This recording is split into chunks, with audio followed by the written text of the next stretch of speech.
मछलियों की बारिश। एक गांव में गोपाल नामक एक मछुआरा रहा करता था।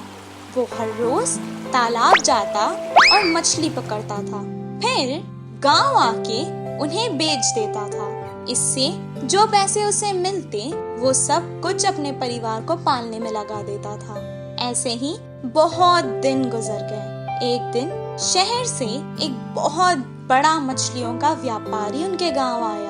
उसका नाम हरी था। वो गांव में एक दुकान खोलने आया था। उसकी दुकान सजावट और मछलियां बेचने के तरीका देखकर सभी गांव वाले उसे मछली लेते थे। आओ गांव वालों आओ, मेरे पास रंग बिरंगी बड़ी बड़ी मजेदार मछलियां हैं। एक बार खाओगे तो बार बार आओगे। इस कारण गोपाल के पास अब कोई भी नहीं आता था। गोपाल को उदास देखकर, ए गोपाल, तुम्हें नहीं पता मेरी हर गांव में और हर शहर में दुकान है। मैं तुमसे बहुत बड़ा व्यापारी हूँ। तुम्हारे पास जो मछलियाँ है ना, वो बहुत छोटी और फीकी है। अब तुम ही बताओ तुम्हारा व्यापार कैसे चलेगा। पहले बड़ी और मजेदार मछली ढूंढो, फिर बेचने आना। अब गोपाल तालाब में बड़ी मछलियाँ पकड़ने जाता था, पर जब भी वो जाल बाहर निकालता तो छोटी छोटी मछलियाँ ही आती थी। वो उन्हें वापस तालाब में डाल देता था। सारा दिन वो बस मछलियाँ पकड़ता और वापस उन्हें पानी में डाल देता। कुछ दिन बाद उसकी पत्नी ने ये सब कुछ देखा।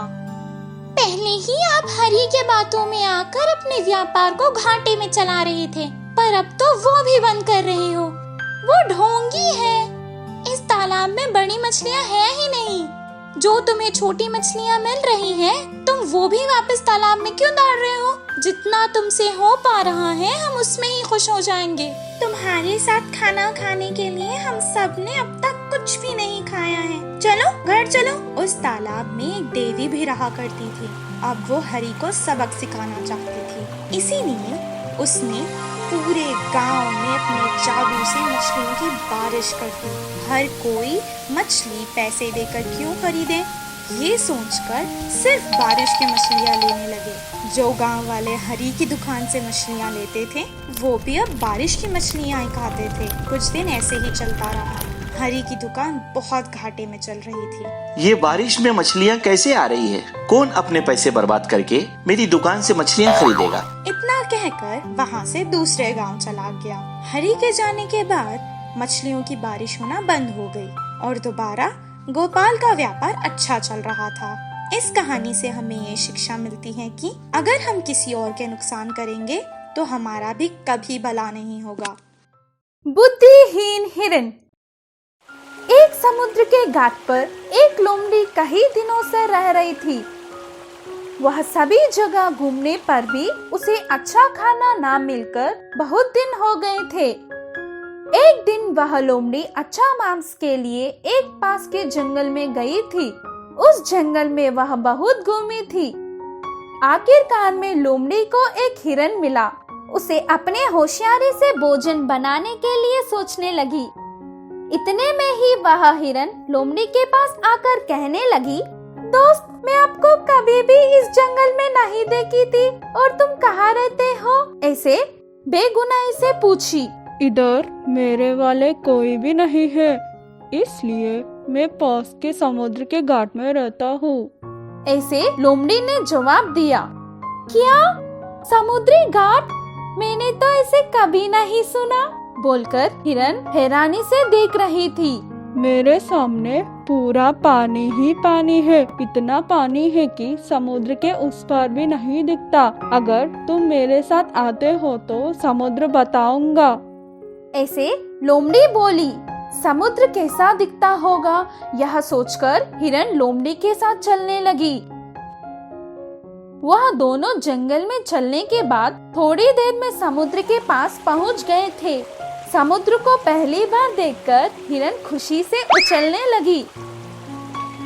उसी वक्त समुद्र की लहर उछलते हुए समुद्र के किनारे आने लगी। उस लहरों को दृश्य देखकर लोमड़ी, आओ लहरों आओ, मेरे दोस्त तुम्हें देखना चाहता है। उसे देखकर तुम वापस चले जाना। ऐसे लोमड़ी बोली। लहरें आकर चली गई। जैसे लोमड़ी ने कहा वैसे होने पर हिरन आश्चर्यचकित हो गया। लहरों, तुम ऐसे ही आते रहो, मैं और मेरा दोस्त तब तक बात करते रहेंगे। वैसे लोमड़ी हिरन से बात करने लगी। लहरें आने लगी और जाने लगी। लोमड़ी और हिरन बहुत देर तक बात करने लगे। थोड़ी देर बाद हिरन, तुम्हारे अधिकार में रहने वाले समुद्र को देखकर मुझे बहुत खुशी मिली। उसमें एक बार नहाने का मन हो रहा है, मैं जा सकती हूँ क्या? वैसे पूछने लगी हिरन। उसी समय का इंतजार करते हुए लोमड़ी जाने के लिए बोली। समुद्र में हिरन जाने लगी। थोड़ी देर गई कि नहीं, एक बड़ा सा लहर हिरन को डुबा लेकर गई और हिरन उस लहरों के वजह से सांस न ले पाई। इसी वजह से हिरन समुद्र के किनारे पड़कर मर गई। बाद में लालची लोमड़ी उसका योजना कामयाब होने की खुशी में हिरन का मांस खाने लगी। इस कहानी की सीख यह है कि दूसरों के बात में कितना सच है, यह जानकर उसके बाद आगे बढ़ना चाहिए। भाग राजा या गधा राजा। एक गांव में धोबी के पास एक गधा रहता था। वह हमेशा मालिक से खुश नहीं था। धोबी के इस चार घास चरे के लिए मैं भला क्यों मेहनत करूं? मेरा श्रम और उसका फल, इस भेद को मैं क्यों भुगतूं? सोचकर वह हर दिन रात को अपने आप को छुड़ाकर पास के जंगल में भाग जाता था। जंगल के गधे इस नई आई हुई गधे को संदेह से देखे। पहले किसी ने उतना ध्यान नहीं दिया, फिर जल्दी उसके बातें सुनकर उधर शामिल हो गए। आगे आगे उस गधे ने उन सब के बीच अपनी पहचान बना ली। एक दिन उन गधों के भीड़ में इस जंगल का राजा कौन है?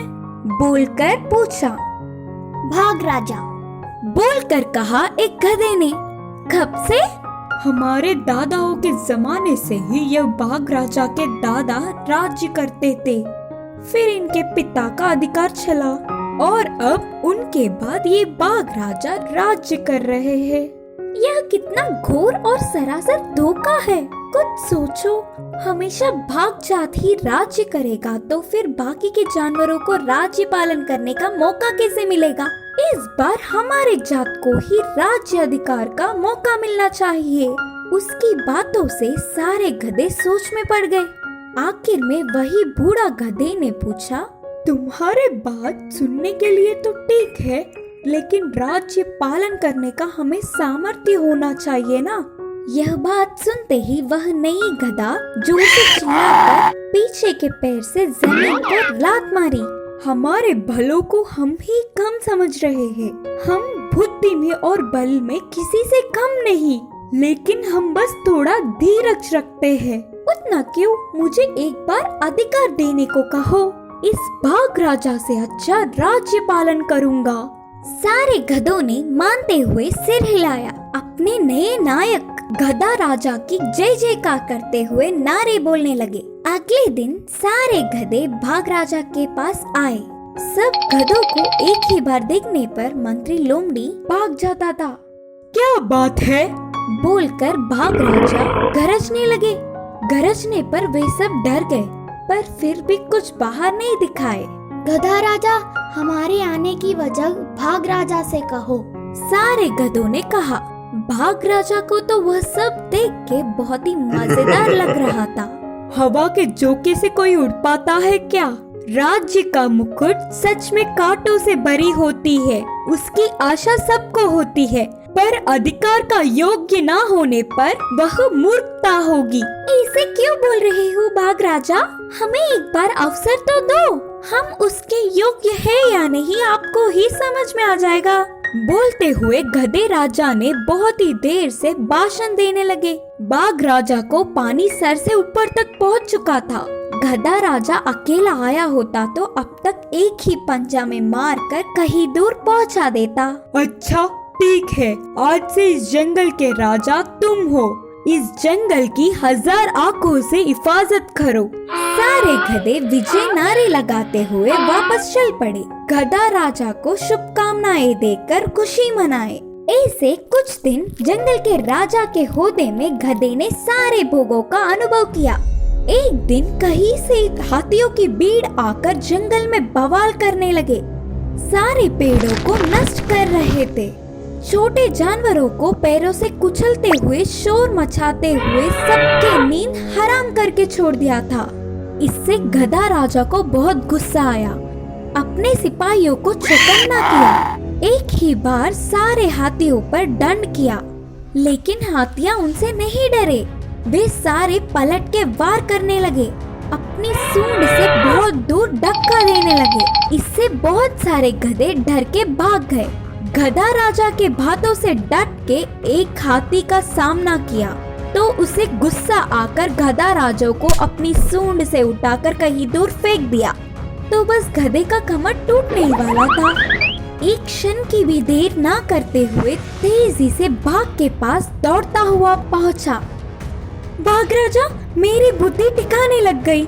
हम गधे, हमारा वजन उठाने का काम पर्याप्त है। आप बाघ है, आपको ही सबके राजा होने का अधिकार है। अब चलिए, देर करने पर हमारा जंगल नष्ट हो जाएगा, बोलकर हाथियों के बारे में बताया। गधा अपनी गलती जानने पर बाघ राजा हाथियों के भीड़ के पास आकर जोर से गरजा। बस एक ही गरज से सारे हाथी उल्टे पैर वापस लौट गए। इस कहानी की शिक्षा है कि जिसका काम है उसी को करना चाहिए।